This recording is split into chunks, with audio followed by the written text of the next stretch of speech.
à tous. Savez-vous que sur la Terre, tout corps est soumis à la gravité terrestre? C'est une loi naturelle à laquelle il n'est pas possible d'échapper, ce qui veut dire que notre poids nous attire constamment vers le sol. Mais les montgolfières s'élèvent dans les airs. Comment cela est-il possible? Les montgolfières n'ont-elles pas de poids? Une montgolfière n'échappe pas à cette règle. Son poids l'attire constamment vers le sol. Mais la différence avec d'autres objets réside dans le fait qu'une montgolfière est composée d'une nacelle attachée à un ballon contenant de l'air et un brûleur qui permet de chauffer l'air contenu dans ce ballon. Si une montgolfière peut s'élever dans les airs et ainsi aller à l'encontre de ce qu'il semble naturel, c'est grâce à la poussée d'Archimède.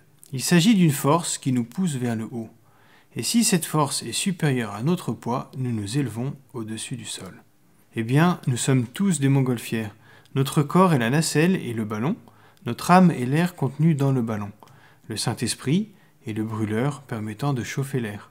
Notre nature humaine nous attire constamment vers le bas, mais nous pouvons tous demander au Saint-Esprit de souffler sur notre âme pour la réchauffer.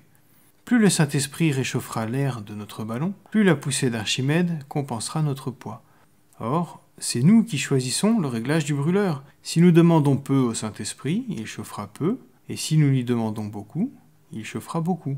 Pour nous élever dans les airs, il va falloir que la poussée d'Archimède soit suffisamment grande pour pouvoir surpasser notre poids.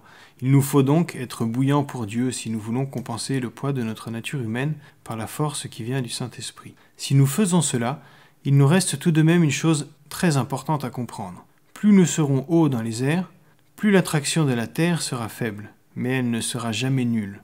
Donc si nous ne cultivons pas régulièrement notre relation avec Dieu, nous allons redescendre, voire nous poser à nouveau sur le sol. Pour conclure, il nous faut comprendre qu'une montgolfière remplie d'air froid ne s'élèvera jamais dans les airs. Tout seul, sans cette action du Saint-Esprit, quels que soient nos actes, bons ou mauvais, nous resterons toujours cloués au sol. En Galates 5, le verset 25, Paul dit très justement « Puisque l'Esprit est la source de notre vie, laissons-le aussi diriger notre conduite. » Laissons donc le Saint-Esprit nous réchauffer et nous élever dans les airs.